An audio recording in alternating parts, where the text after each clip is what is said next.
বিধানসভা নির্বাচনের আগে যেভাবে পশ্চিমবঙ্গের বেশ কিছু মানুষকে প্রায় 60 লক্ষ মানুষেরও বেশি ভোটার করে রেখে দিয়েছে কেন্দ্রীয় নির্বাচন কমিশনার, তাতে একটা জিনিস পরিষ্কার, আগামী বিধানসভা নির্বাচনে এই মানুষগুলো ভোট দিতে পারবে কি, এটাই সবচেয়ে বড় প্রশ্ন। সুপ্রিয় দর্শক, আপনাদের আরও একটি বিষয় জানিয়ে রাখি, একটা জিনিস খুব ভালো করে খেয়াল করুন।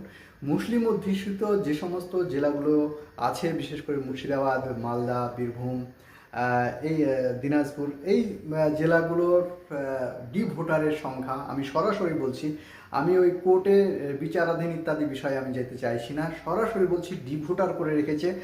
এই ভোটারের সংখ্যা সবচাইতে বেশি মুসলিম অধ্যুষিত জেলাগুলোতে। সুপ্রিয় দর্শক, ভিডিও শুরু করার আগে ভিডিও যদি ভালো লাগে অবশ্যই চ্যানেলটি সাবস্ক্রাইব করে পাশে থাকবেন, লাইক কমেন্ট শেয়ার করে আরও বন্ধুদের মধ্যে ছড়িয়ে দিতে ভুলবেন না।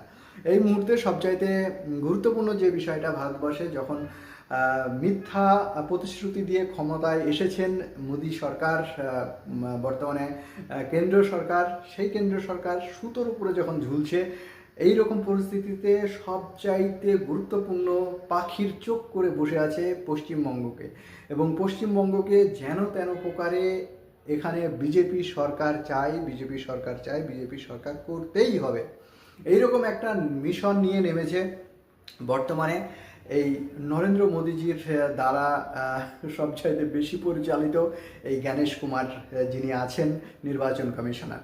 তিনি এই মুহূর্তে সবচাইতে গুরুত্বপূর্ণ যে জায়গাটা দেখাতে চাইছেন সেটা হচ্ছে আমি কতটা বিজেপিকে ভালোবাসি, বিজেপি ভক্ত, সেটা বোঝানোর জন্য আজকে জ্ঞানেশ কুমার সরাসরি নেমেছে বিজেপির ভোট ব্যাংক বাড়ানোর জন্য। তবে আপনাদের সামনে বলে রাখি, বিজেপি বা তৃণমূল যাই হোক না কেন, বর্তমানে মানুষ যে আতঙ্কে আছে সেটা বলাই যায়। 2002 সালে ভোটার লিস্টে নাম থাকার পরেও অনেক মানুষের যেমন নাম বাদ গেছে, ঠিক অনুরূপভাবে 2022 সালে বাবা মার নাম আছে, 2026 সালের ভোটার লিস্টেও নাম এসেছে, কিন্তু 2026-এ তার ছেলে মেয়েদের নাম হয়তো বা আসেনি, এমনও ঘটনা ঘটেছে। তাই অত্যন্ত একটা কি বলবো, হাস্যকর বিষয় হলেও বিজেপির কাছে এটাই হচ্ছে সবচাইতে টার্ন অফ পয়েন্ট। এই টার্ন অফ পয়েন্ট ঠিক নির্বাচনের আগে ভোটার করে বিজেপি একটা জিনিস বার্তা দিতে চাইছে, সেটা হচ্ছে যে হিন্দুদেরকে বোঝাতে চাইছে যে দেখো, আমি মুসলিম অধ্যুষিত যে সমস্ত জেলাগুলো সেগুলোকে ক্যাপচার করে নিয়েছি, তোমাদের এটাই হচ্ছে সুবর্ণ সুযোগ, তোমরা যদি পদ্ম ফুল চিহ্নে ভোট দাও তাহলে বিজেপি সরকার ক্ষমতায় আসবে, আর বিজেপি সরকার যদি ক্ষমতায় আসে তাহলে এই ভোটাররা আগামী দিনে যদি ভোটারও হয় তাদের আর কোনো কাজ থাকবে না। এটাই হচ্ছে সবচাইতে গুরুত্বপূর্ণ বিষয়, এবং এই বিষয়কে কেন্দ্র করেই বর্তমানে এই জ্ঞানেশ কুমার খুব উচ্ছ্বসিত। এই মুহূর্তে ভারতবর্ষে যে সমস্ত জ্বলন্ত সমস্যাগুলো, সেই জ্বলন্ত সমস্যাগুলো বাড়তে বাড়তে এমন জায়গায় গেছে যেখানে সাধারণ মানুষ কাকে বলবে এই সমস্যার কথা সেটাই খুঁজে পাচ্ছে না। যখন কৃষকের ফসলের মূল্য পায় না, তখন কোথায় গিয়ে বলবে, তার নির্দিষ্ট ডেডলাইন বেঁধে দিতে পারে না মোদিজি, সেখানে কে কি খাবে সেটা নির্দিষ্ট করে বেঁধে দেওয়ার ক্ষমতা এই আমাদের ভগবান প্রদত্ত সবচাইতে ভারতবর্ষের বুকে সর্বকালের সর্বসেরা বিশ্বগুরু, কি বলবো, তার তো বিশেষণ লাগিয়ে শেষ করা যায় না, বিশ্বগুরু তিনি খুব ভালো করে জানেন, তাকে স্যালুট জানাই। স্বাধীনতার পরবর্তীতে এত সুন্দরভাবে ভারতবর্ষ যে এগিয়ে যাচ্ছে, ইকোনমির দিক থেকে কতটা এগিয়ে যাচ্ছে সেটা সর্বোপরি বুঝতে পারবে যেদিনকে ইনি ক্ষমতা থেকে যাবেন, তার আগে বোঝা যাবে না। কেননা ভারতবর্ষের এই গদি মিডিয়াগুলো এমনভাবে পরিচালিত হয়, এই গদি মিডিয়াগুলো এমনভাবে মানুষকে বোকা বানিয়ে তাদের ঘণ্টাখানিক চালিয়ে সাধারণ মানুষকে নিমজ্জিত করে রাখে, যতক্ষণ পর্যন্ত সেই দল শাসক টেবিলে, শাসকের চেয়ারে বসে থাকে, ততক্ষণ পর্যন্ত তাদের সম্পর্কে জানা যায় খুব সামান্য। তবে যেদিনকে ক্ষমতা থেকে চলে যায় তারপরে বোঝা যায় তার সময়ের সবচাইতে দুর্বলতার জায়গাগুলো। আমরা দেখেছি বিগত দিনেও বিজেপির এই এনডিএ সরকার চালিয়েছেন অটল বিহারী বাজপেয়ী, তার সময়তেও মানুষের মধ্যে এত নাভিশ্বাস হয়ে ওঠেনি যতটা এই বিশ্বগুরুর সময়ে নাভিশ্বাস হয়ে উঠেছে। এই বিশ্বগুরু কোনো দিন কোনো বিশ্ববিদ্যালয় থেকে পড়াশোনা না করলেও তিনি যে বিশ্বগুরু হয়ে উঠেছেন সেটা খুব ভালোভাবে বুঝতে পারছে গোটা ভারতবর্ষের মানুষ। আজকে গোটা ভারতবর্ষটাকে আমেরিকা এবং ইসরায়েলের কাছে বন্দুক দিয়ে নিজের চেয়ারটাকে, নিজের কুর্সিটাকে বাঁচিয়ে রাখার জন্য 150 কোটিরও প্রায় বেশি জনগণ বর্তমানে ভারতবর্ষের, তাদেরকে বিক্রি করে দিচ্ছে এক শ্রেণীর রক্তচোষক সাম্রাজ্যবাদীদের কাছে। এটাই হচ্ছে ভারতবর্ষের প্রধানমন্ত্রীজির কাজ এবং তার গোটা বডির।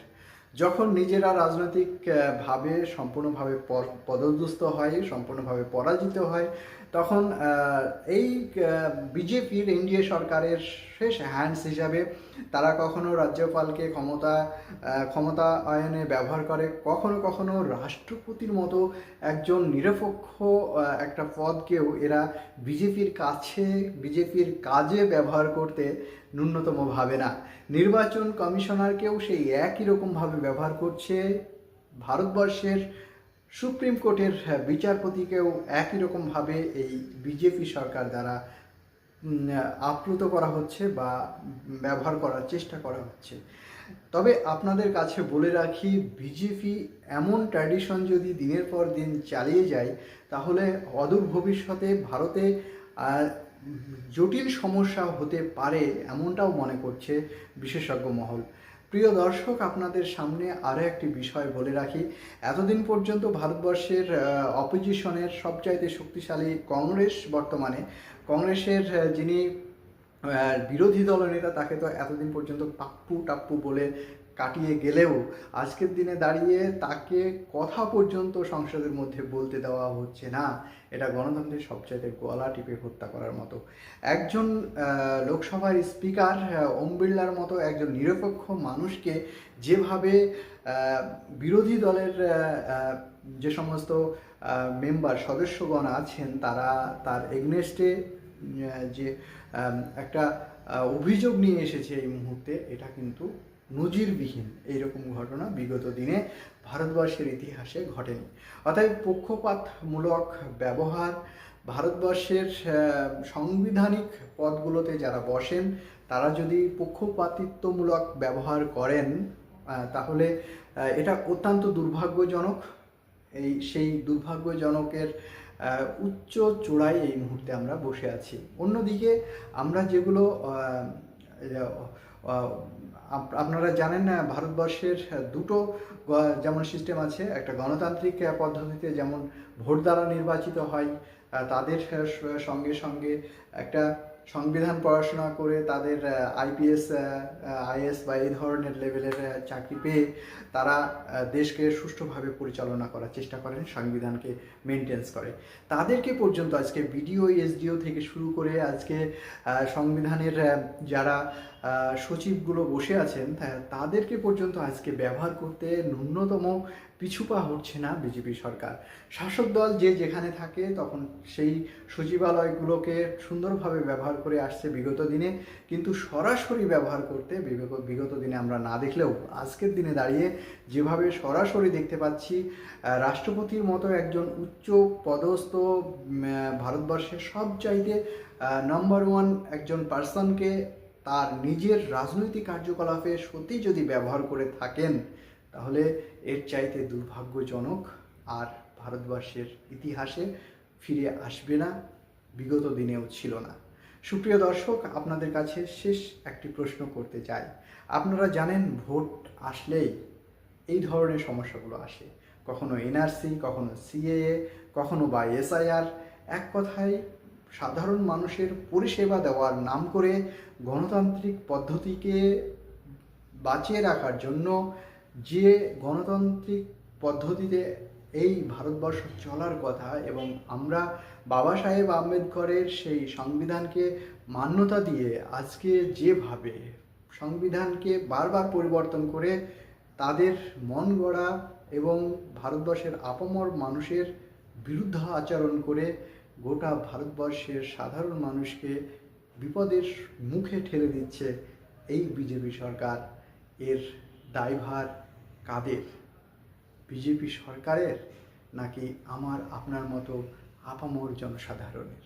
সুপ্রিয় দর্শক, অবশ্যই এই প্রশ্নের উত্তর আমার কমেন্ট সেকশনে দিয়ে যেতে ভুলবেন না।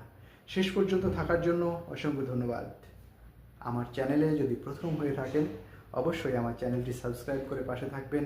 নিশ্চয়ই নেক্সট কোনো ভিডিওতে দেখা হবে, হয় দেশের বা দেশের বাইরে অথবা আন্তর্জাতিক যে কোনো ভিডিও নিয়ে আমি নিশ্চয়ই পরবর্তী এপিসোডে আমি সানারুল আনসারি নিশ্চয়ই দেখা করব। Thank you.